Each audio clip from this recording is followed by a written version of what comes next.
Good evening and welcome to another Candid Conversation. We are so happy that you were able to join us for tonight's discussion. Quick PSA before we get started. Please remember to type in your question in either the comment box or in the link found in the description box. After our speaker is done, they will then answer your questions, which will prove to be difficult if there are no questions to answer. So please remember that a conversation requires more than one person, so do your part. With that being said, relax, type in your question, and let's have a conversation.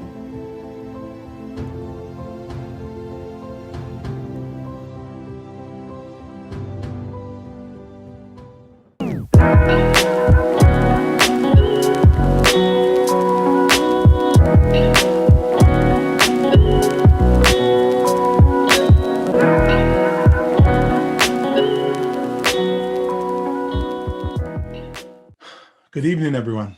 Welcome to part 10 of Candid Conversations. This has been a big week for me.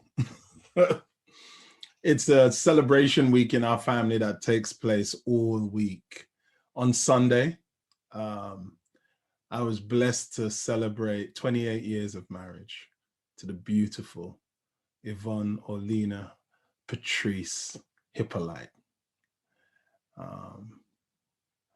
That truly is the greatest achievement in my life of all the things I've done. Being able to be married for 28 years is my largest achievement. And she has loved me way past my love by date. Way past my love by date. And I'm grateful to her. I'm grateful for her. I'm grateful for her love in my life. I'm grateful for our daughter, who is the result of our relationship, the result of our love, the result of our journey. And then on Tuesday just gone, I celebrated my 56th wedding.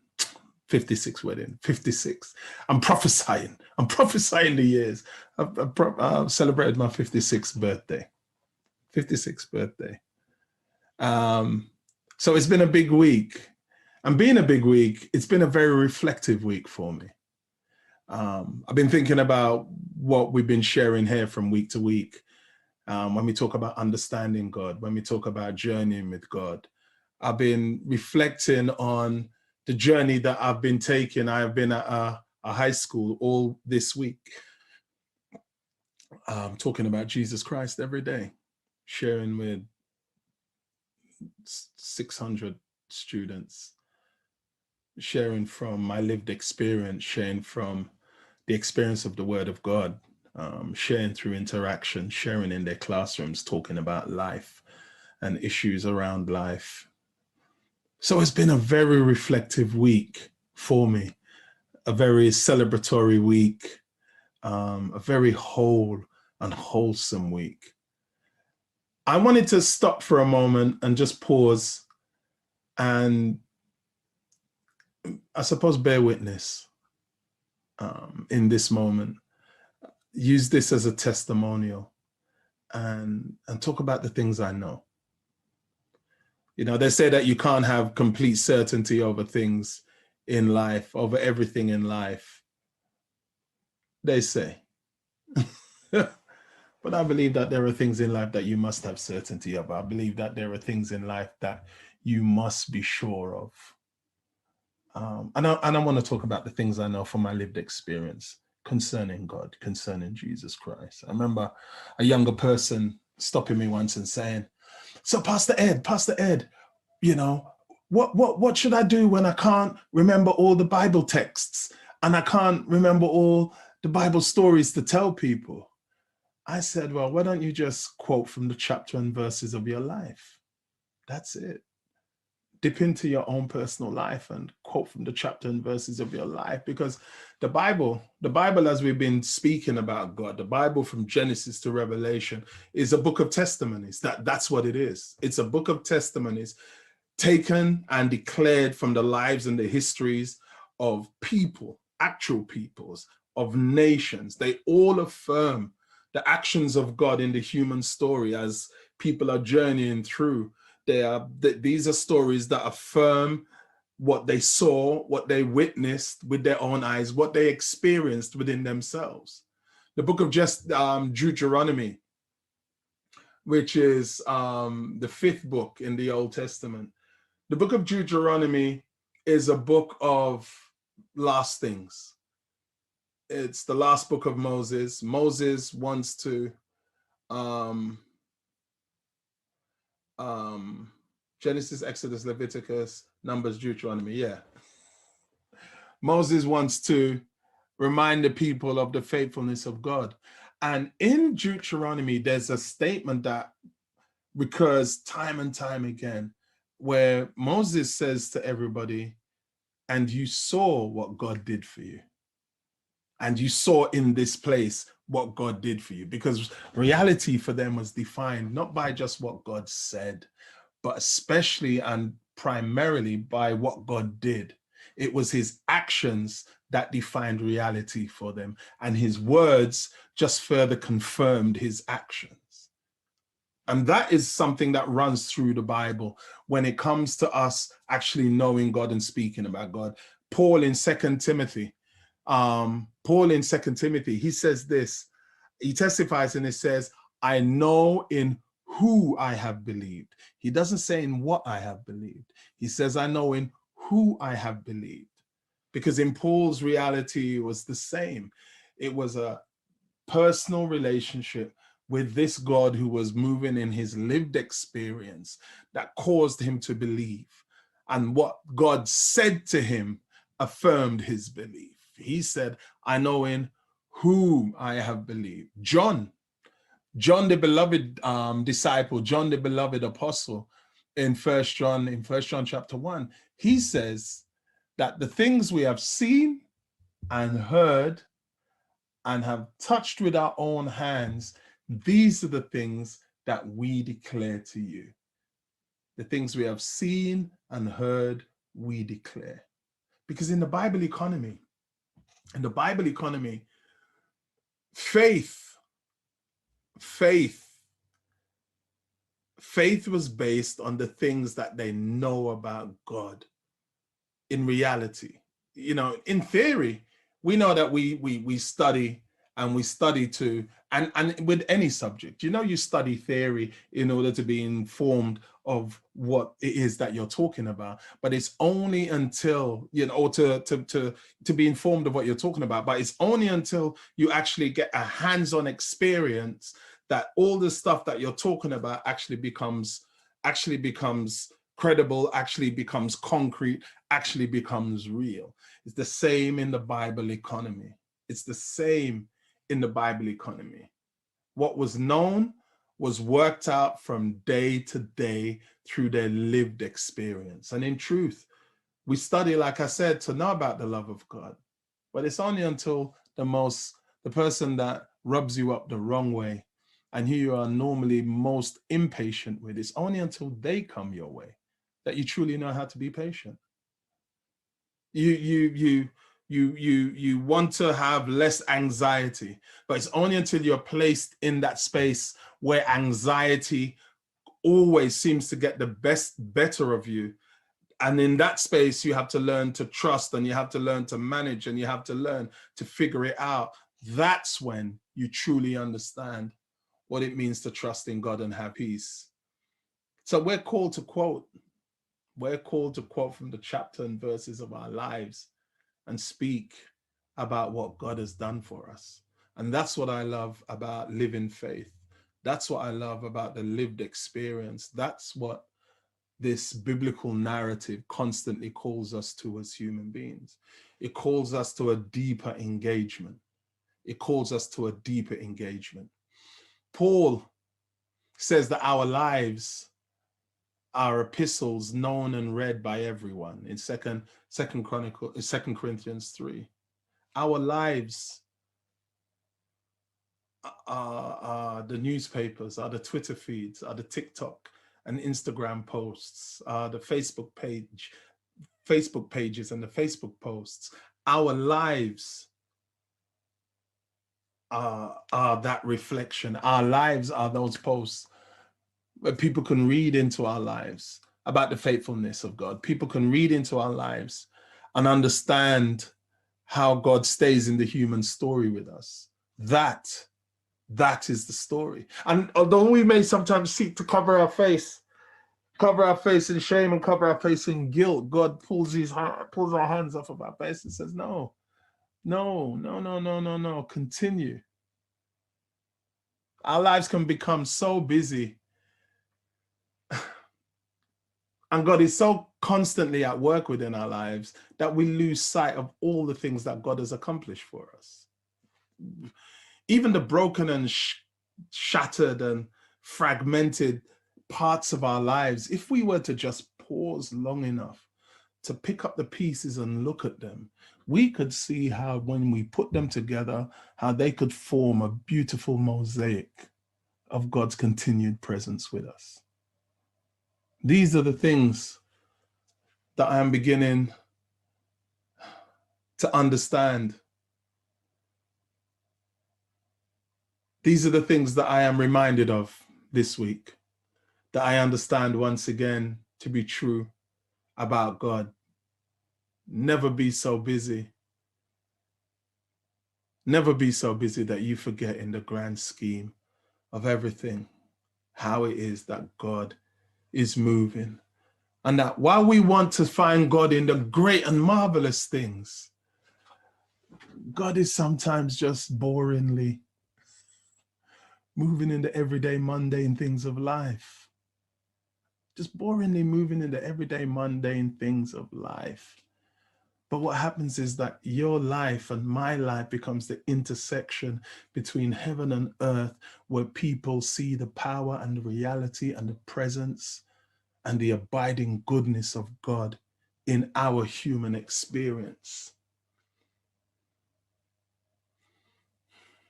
So what are the things that I know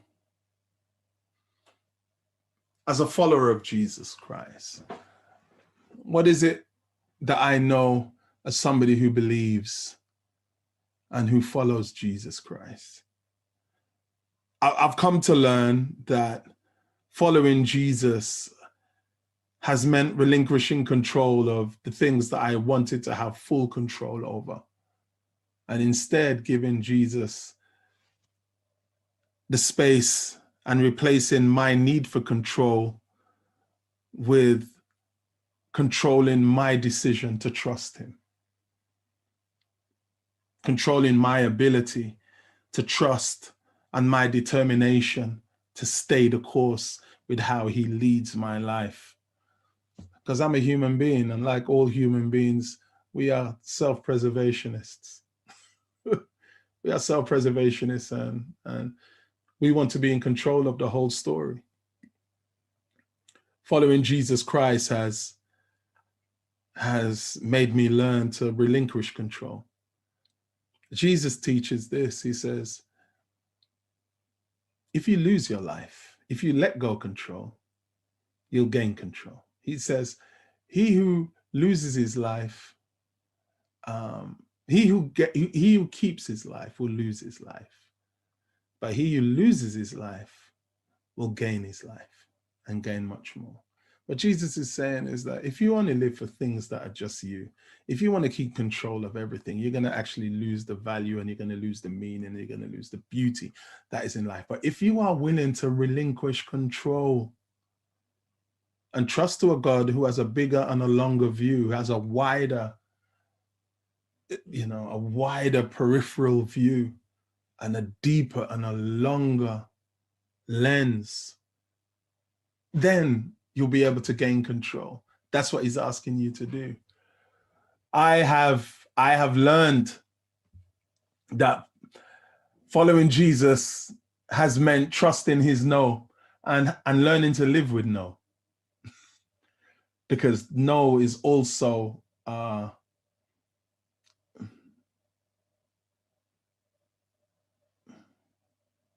no is also an answer. No is also a credible answer. No is also, can also be a meaningful answer. And I've learned to live with no, even though I know he has the power to do it, even though I know he has the power to do everything I ask of him. I do know that I've had to learn to trust that his no can be and is as full of love and as meaningful in the long-term outcome as his yes. I know that following him has meant feeling powerless. Powerless in the times when I felt like I should have been powerful, and absolutely powerful when all indicators said that I was done. I do know following him in those spaces means that he has shown me to be altogether unpredictable and altogether predictably God. I know that following Jesus has meant that I've had to park my expectations of what he should be doing in my life in a given season and in a given situation. I've had to park my expectations of what I think should be happening here and learn to trust. And in trusting, I know that I've seen him make straight lines out of crooked places. I've seen him make little humps out of high mountains. I've seen him create doors where there was no entrance. And I've seen him seal up doors that I thought could never be closed. I do know that following Jesus has been a journey in growth. Growth in which we grow down deeper in order to grow up stronger. In which we grow down deeper in order to grow up stronger. I've learned that in those spaces, that not fighting him in those difficult areas of my own personality and my own expectations and my own character development, not fighting him where he is trying to grow me, has meant that I've grown quicker. It has meant that I've grown stronger, has meant that I've grown consistently.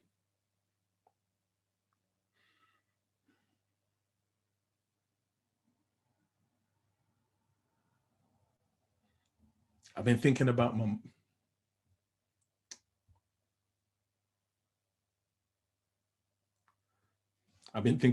mom a lot this week. It's my first birthday and my first anniversary without her. Like, I feel like the world has really changed a lot now.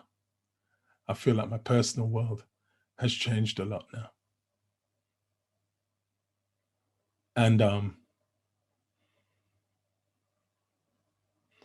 I do know that seeing the way that God showed faithfulness to my mom and the promises that he made to her, to be a husband to her and to be a father to us and to take away the reproach from her name, I know that God has shown himself to be a promise keeper.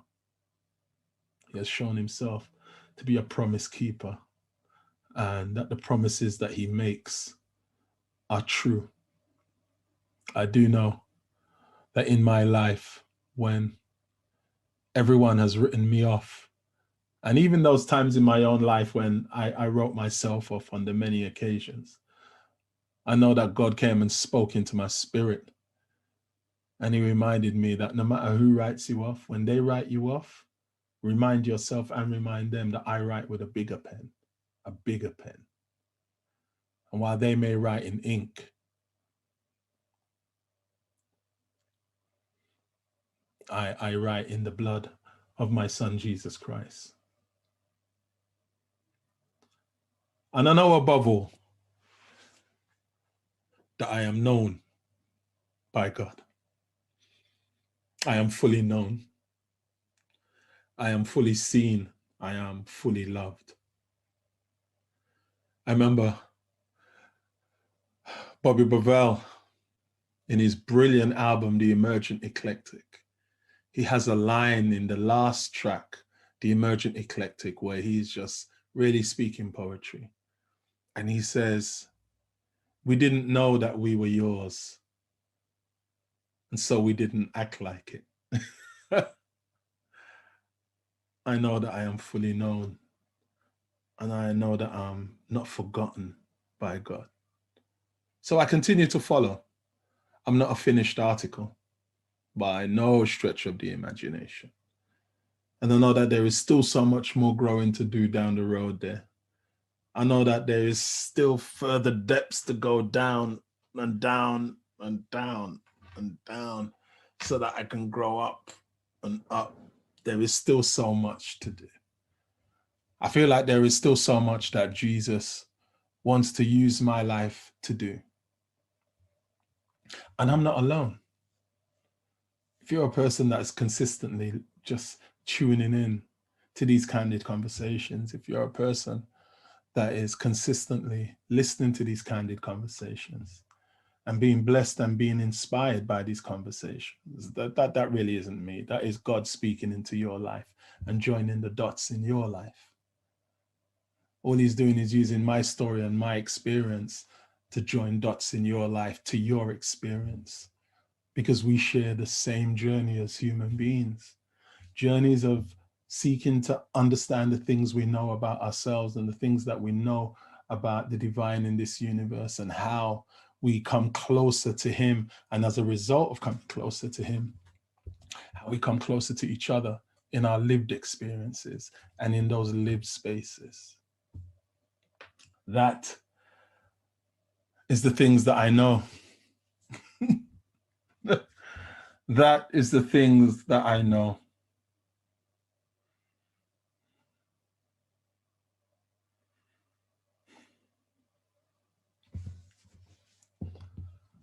That is the God that I know. That is the Jesus Christ that I know.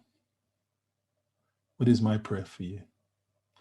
My prayer for you is that you will not only come to know that there is a God of intentionality and a God of purpose, a God of personal relationship that is seeking to know you.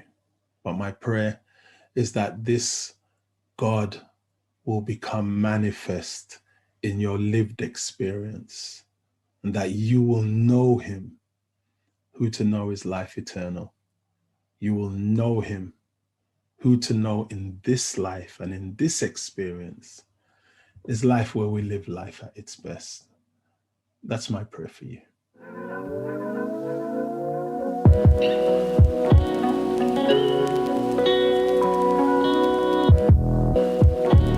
Thank you for joining us for tonight's Candid Conversation.